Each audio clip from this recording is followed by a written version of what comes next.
Hello everyone! While I'm preparing the 1971 candidates matches, I thought I'd show you a nice game played between Magnus Carlsen and Fabiano Caruana. It was played in 2011 Biel Chess Festival. The 2018 Biel Chess Festival just finished. You all know that Shahriar Mamedov won that with a 2-point lead ahead of Magnus Carlsen. But this is 2011, and I think it's the fourth game the two of them ever played. So as a preparation for the upcoming World Chess Championship that will take place in November, I thought it'd be a nice touch to show this game. But before we do it, we do have a nice photo challenge. So there you have it. It's a photo by Elaine Pringle. Who is the gentleman in this photo? It's a very nice photo. One might even say a smooth photo. But yeah, best of luck to everyone. Before we show this game, we do have a couple of statistics. Some of you might be interested in this. This is the current score between the two of them. If you consider only classical games, Magnus Carlsen beat Fabiano Caruana 10-5 with 17 draws. If you include the rapid and exhibition games, then Carlsen beat Fabiano Caruana 23-11 with 21 draws. And if you include only rapid and exhibition games, Carlsen beat Caruana 13-6 with 4 draws. Now, regardless of which time format you consider, Carlsen is still in the lead, but that all matters very little. It only matters how they will play in November. And as I know all of you really enjoyed the ratings, here is a list of the live ratings. So Carlsen still in first place. It's not all that different since the top 10 players. Aside from Carlsen, Mamedov did not play. Mamedov had a magnificent boost of plus 16 after winning the Biel Chess Festival with 2 points ahead of Magnus Carlsen. So there you have it. Carlsen number 1 in ratings and Caruana number 2 in ratings. So it will definitely be a nice match. As you all remember, when Carlsen faced Anand, he was rated almost 100 points above Anand. So now this is pretty equal in ratings. And here we have, of course, the 2018 World Chess Championship logo. So there we have it. For those of you who perhaps haven't seen it, this is it. This is what they came up with. So, I'd like you to pause the video here. Just for a couple of seconds and write the first thing that pops into your mind in the comments when you see this magnificent piece of work. So that being said, let's check out the game. As you all know, the match in November will consist of 12 games. After that, they will go probably into tie breaks, like there were when Carlsen faced Karkin in 2016, and then probably if it will be a draw after everything, then probably an Armageddon game. But I don't know. To me, it seems pretty silly to decide the World Chess Champion by an Armageddon game, but you have to decide it somehow. It will be played between 9th and 28th of November in London, like we said. And if someone doesn't mind playing in London, it's definitely Carlsen, as perhaps you remember from our 2013 candidate series in London, in Savoy Place. It was Magnus Carlsen who won the 2013 candidates tournament before he faced Viswanathan Anand for the title. So that being said, let's check out this game. Carlsen has the white pieces and he opens with e4. We have e5, knight to f3, knight to c6, d4, and e captures on d4. We have knight captures on d4 and now bishop to c5. Here, knight captures on c6 by Carlsen. You can also go for something like bishop to e3, also a standard line after queen f6 with a triple attack here, simply c3, and then black has a variety of options. Carlsen goes for the early exchange, knight captures on c6, and Caruana plays b captures on c6. Also possible, of course, is queen to f6 with the immediate threat of checkmate on f2, and then after white defends, black will simply recapture, d captures, and the game continues. But here, b captures on c6, and bishop to d3. We have queen to h4, already Caruana is threatening checkmate here. So queen to e2, Carlsen defends checkmate, knight to e7, and now knight to c3. Caruana castles, bishop to e3, Carlsen offers a trade of bishops. Now bishop to b6, offering, inviting Carlsen to capture on b6, where Caruana would either fix his pawn structure or perhaps create a semi-open a file. We have castles, and now comes d5. So black was able to push d5, the bishop is now ready to be developed, the light square bishop, and all is well for black. E captures on d5, knight captures on d5, threatening to win the bishop pair, so Carlsen moves the bishop to d2. We have bishop to d4, and now rook a to e1. And here, you might think a move like bishop to g4 is a very nice move, as it brings a nice light square bishop into the game with tempo. The queen is under attack, but here with queen to e4, you would pressure this h7 pawn. Okay, for now it's defended by the queen, but a lot of things can happen. The bishop on d4 is under attack. If the bishop moves, you have to move it to f6. Now f3. After white pushes f3, the bishop will also be protecting the queen here. But you know, there's no reason for black to allow this. For example, knight captures, so white wins a pawn. And if black wants to win the pawn back, then white will have a nice lead in development. So here Caruana plays a better move, knight to b4, going after Carlsen's light square bishop, and here Carlsen finds a very nice way that prevents Caruana from winning the bishop pair, from not allowing Carlsen to have the bishop pair anymore. Queen to e4, attacking Caruana's undefended queen here, so Caruana captures. We have queen captures, and now bishop captures on e4. Bishop to a6, attacking the rook. Knight to e2 blocking. Of course, you cannot, put a bishop on d3, as d3 square is attacked by the bishop and by the knight. So knight to e2, only move, attacking the bishop on d4, bishop to c5, and now comes a3. We have knight back to d5, b4 is coming, bishop to d6, and here a very nice move.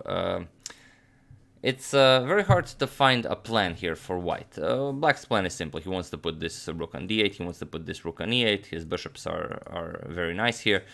So what do you do here for white? I really would enjoy it if you pause the video here and try to find a nice move for white. It's the engine's favorite move is the move Carlsen played, and perhaps you will find this move as well. So I will give it a couple of seconds as usual. For those of you who were able to do it, congratulations, you just found the top engine recommendation and the move Carlsen played in this game.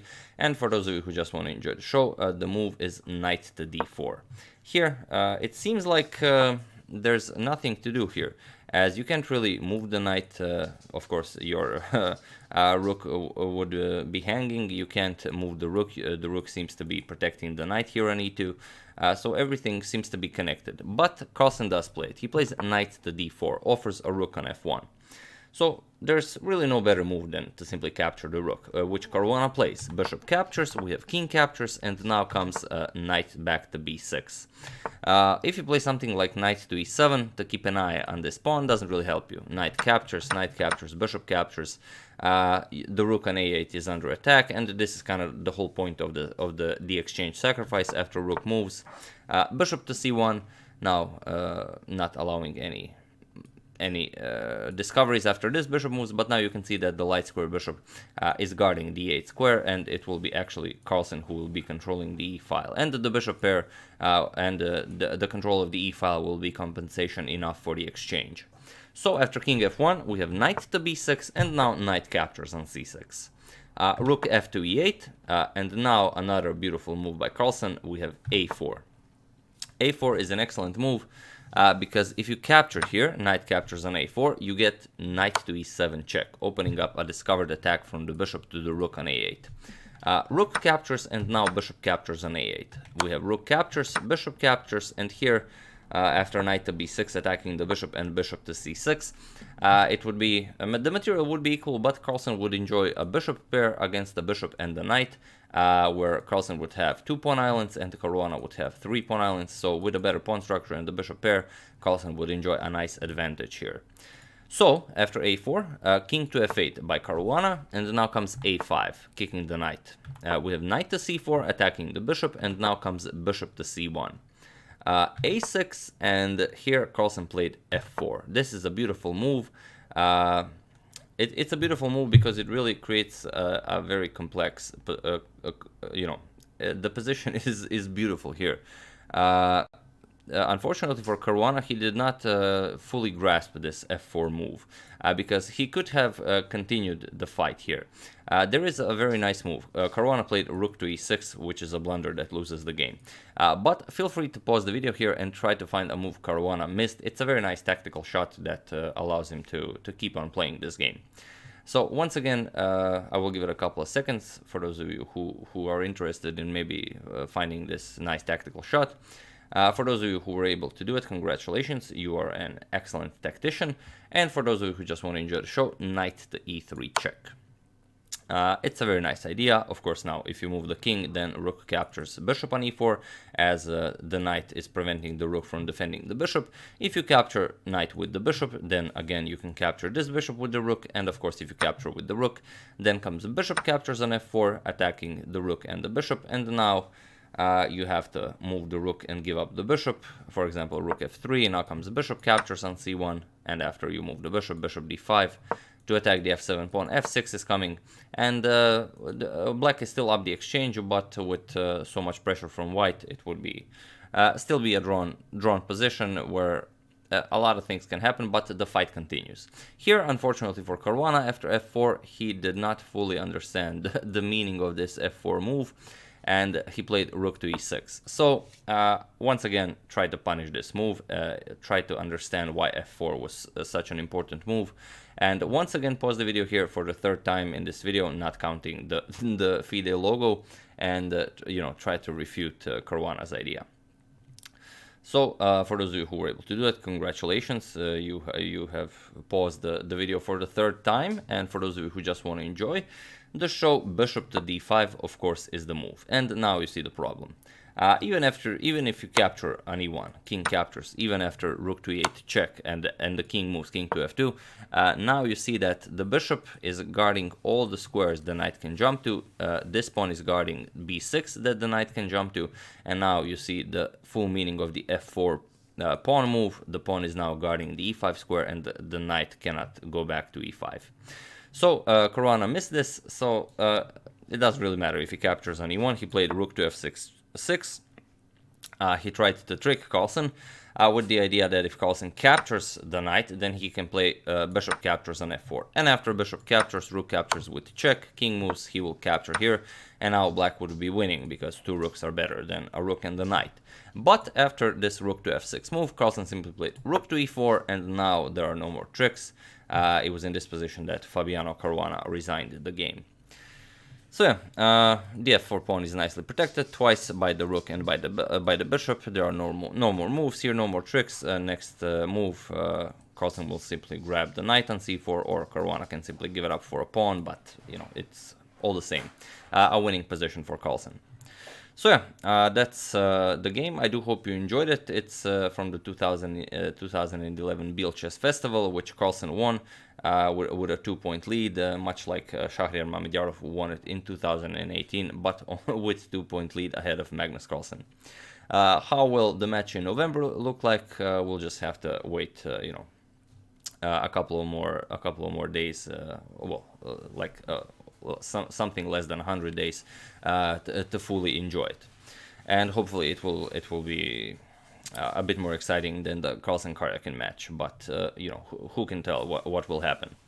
So yeah, once again, I do hope you enjoyed it. I would like to thank, sorry about that, I would like to thank Michael Acevedo, Paul Weebs, Karthik Sriranga, Michael Cassidy, and Albert Weyers for a contribution to my channel. Thank you a lot, I really appreciate it. As usual, you can check 2 of my previous videos here. Thank you all for watching, and I will see you soon, tomorrow, with the 1971 candidates matches. Thank you all, and I'll see you soon.